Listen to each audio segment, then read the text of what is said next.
Poco Indonesia hari ini baru saja merilis Poco F4 ke tanah air. Namun yang menarik perhatian gue pribadi adalah si saudaranya yang lebih gaming oriented dan sepertinya menjadi seri yang cukup diminati dan juga dinanti oleh Poco fans di Indonesia. Setelah tahun lalu absen, kali ini Poco Indonesia mendatangkan seri pertama FGT seriesnya ke Indonesia. Halo Goopals, Ferry di sini. Sebagai pengguna Redmi K50 Gaming atau nama lainnya Poco F3 GT sebelumnya, gue super excited buat bahas si satu ini, Poco F4 GT. Dan bersiaplah, resmi di Indonesia. Let's check it out!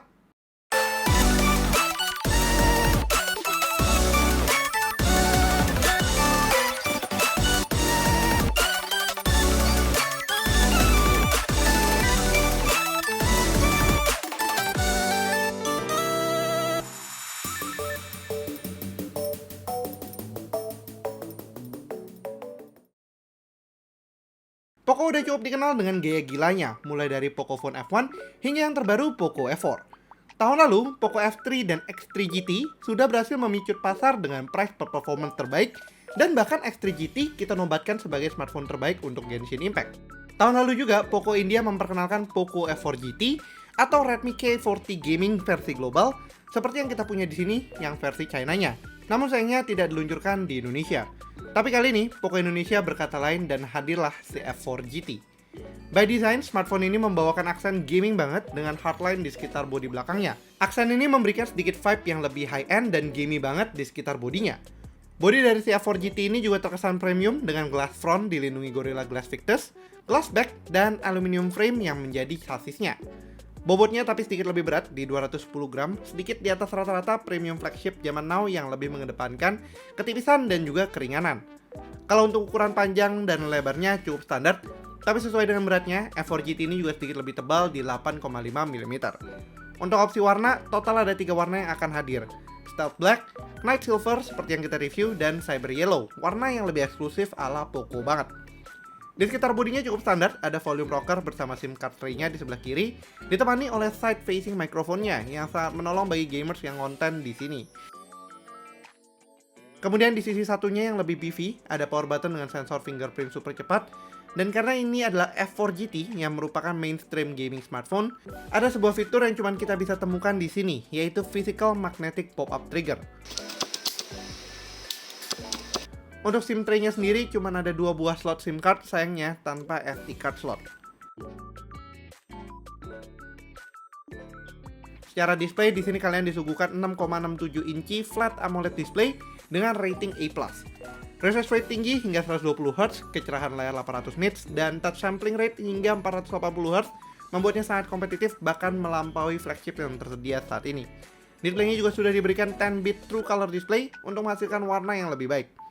Spec-wise, tenaga flagship berkat SoC Qualcomm Snapdragon 8 Gen 1, RAM 12GB LPDDR5, storage 256GB UFS 3.1, ditemani oleh cooling system terbaru Poco, yaitu Liquid Cool Technology 3.0, yang memiliki luas permukaan hingga 4860 mm persegi. Baterainya juga lebih besar jika dibandingkan F4 biasa di 4700 mAh, dan mampu diisi ulang dengan 120 Watt Hypercharge, yang belum lama ini baru menjadi mainstream di Xiaomi 12 Pro. On paper, smartphone ini mampu terisi dayanya dari 0 sampai 100% dalam waktu 17 menit. Walau di realnya, kita wajib menambahkan sekitar 10 menit lagi untuk benar-benar 100%. Still a very impressive charging performance.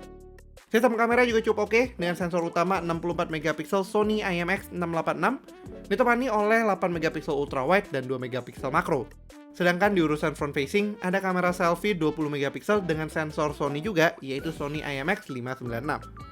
Oke, itu detail lengkap soal Poco F4 GT. Tapi apakah smartphone ini beneran si paling gaming? Sejujurnya kita sudah bersama Poco F4 GT ini selama kurang lebih 2 minggu. Dan I have to say, jika kalian adalah orang dalam kategori yang sama seperti gua, ini adalah smartphone yang bisa menjadi the one. Ini alasannya. Yang pertama, spec-wise. Yes, Snapdragon 8 Gen 1 memang adalah salah satu prosesor Qualcomm saat ini yang memberikan hasil 50-50.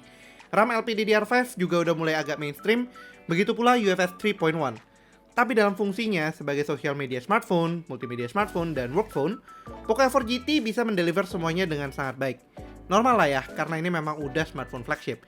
Tapi jawabannya akan menjadi lebih sesuai kalau kita ngomongin Poco F4 GT sebagai smartphone gaming. Secara benchmark, Poco F4 GT mampu menyentuh angka hingga 900 ribuan ke atas Dan itu sudah kita uji coba dengan melalui tes AnTuTu Benchmark V9 hingga beberapa kali. Untuk di real life gamingnya sendiri, Snapdragon 8 Gen 1 di Poco F4 GT mampu didorong highest 60 fps dengan motion blur off di Genshin Impact hampir stabil di atas 40-an fps. Kecil? Ya, memang nggak sampai 60 fps flat. Tapi yang mengejutkan bagi gua pribadi bukan di performanya aja, tapi kemampuan menekan panasnya. Di video gameplay settingan highest 10 menit Genshin Impact yang juga harusnya sudah diupload secara terpisah, bisa dilihat juga panas back covernya mentok di 40 derajat, bahkan setelah beberapa waktu. Ini memberikan ruang gerak yang lebih lama untuk Poco F4 GT, karena berarti bisa bertahan di sekitaran 40 fps ketimbang throttling dengan sementara berada di 60 fps, lalu ambruk hingga fps yang kurang nyaman. Apalagi ditemani dengan suhu panas yang kurang nyaman juga. Ini berarti Liquid Cool Technology 3.0 bisa dibilang cukup berhasil menaklukkan si naga dengan caranya sendiri. Akan tapi gue sendiri masih penasaran, gimana ya performanya kalau kita pakaikan cooler terpisah? Well, untuk video itu, pastikan kalian udah subscribe dan like ke channel kita supaya kalian nggak ketinggalan sama tes biasa kita, yaitu lancar nggak sih main Genshin Impact version 2.7 di Poco F4 GT. Supaya nggak sampai kelewatan, aktifkan juga lonceng notifikasi biar kalian nggak ketinggalan sama notifikasi video tersebut ya Google. Yang kedua, juga masih menemani soal gaming dan spesifikasinya. Ini adalah berkat pop-up triggernya.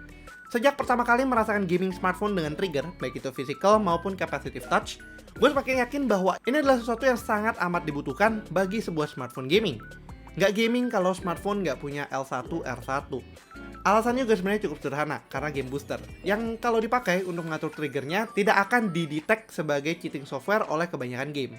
Ini membuat gamer yang memakai smartphone sejenis seperti Poco F4 GT mendapatkan advantage dalam soal fleksibilitas dan kecepatan respons dalam dunia gamenya. Nggak cuma triggernya aja sebenarnya, karena stabilitas koneksi berkat placement dari antenanya dan juga mikrofonnya, serta yang terakhir adalah kualitas speakernya sendiri. Which bring us to point ketiga. Pengalaman multimedia yang hampir nggak ada lawannya untuk sebuah smartphone gaming. Berkat quad speaker dan juga display AMOLED, menikmati konten multimedia dan bahkan game bisa dibilang adalah one of the best experience on mobile phones di Poco F4 GT.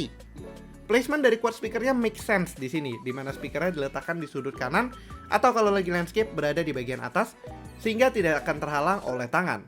Ergonomically correct dan membuat kualitas suara yang dihasilkan pun mampu mengalahkan kebanyakan smartphone. Apalagi Poco F4 GT juga sudah mendapatkan sertifikasi Hi-Res Audio.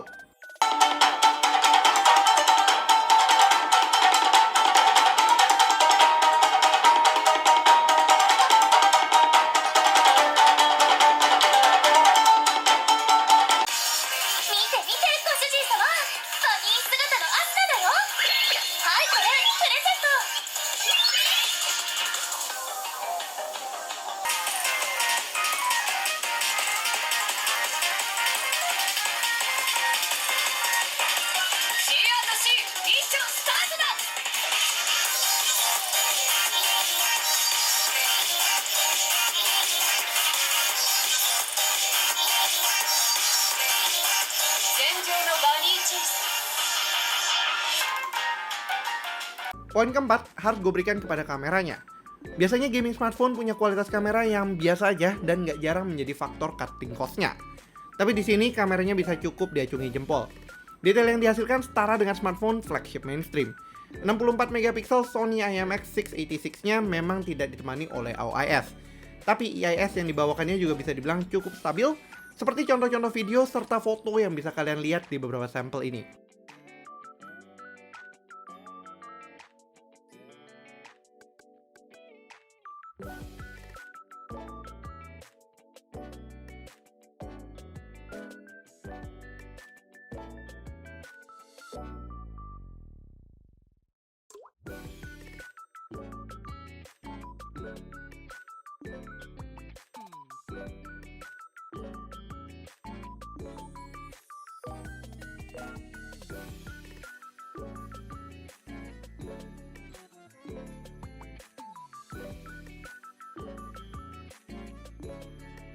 Finally, overall taste dari Poco F4 GT ini. Smartphone ini emang jatuhnya dalam kategori gaming smartphone, namun apabila digunakan sebagai mainstream smartphone, Poco F4 GT bisa menjadi partner yang sangat capable karena punya sulap-sulap ekstra. Seri F GT sebelumnya tidak hadir ke Indonesia, namun harusnya bisa dibilang peminatnya cukup banyak.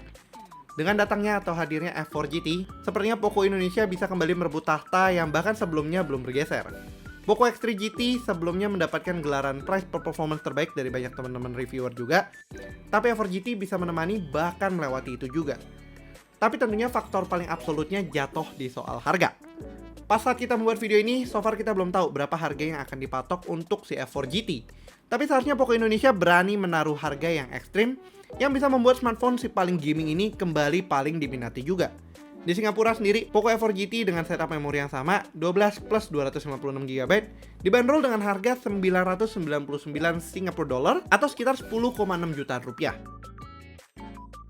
Jadi penasaran berapa ekstrim nanti harganya di Indonesia ya?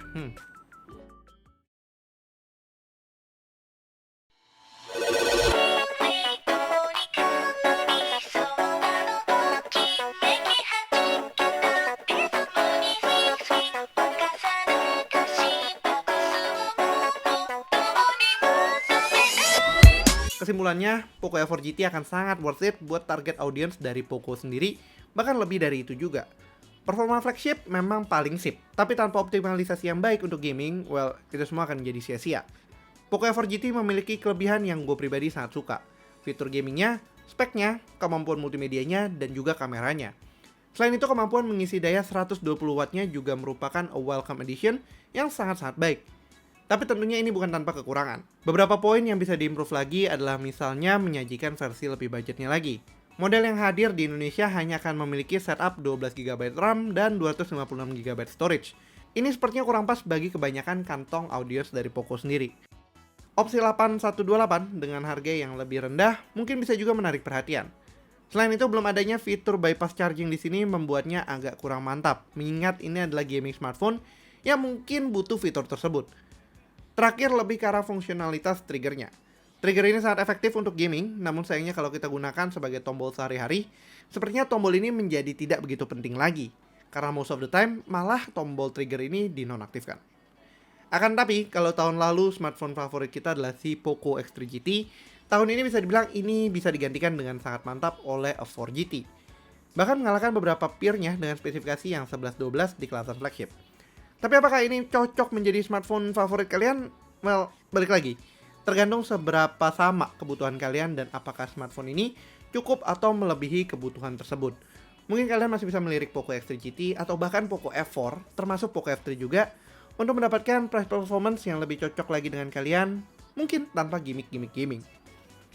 Oh ya, sebelum closing, Poco F4 GT kali ini tidak sendiri karena akan ada sebuah AIoT yang akan menemaninya.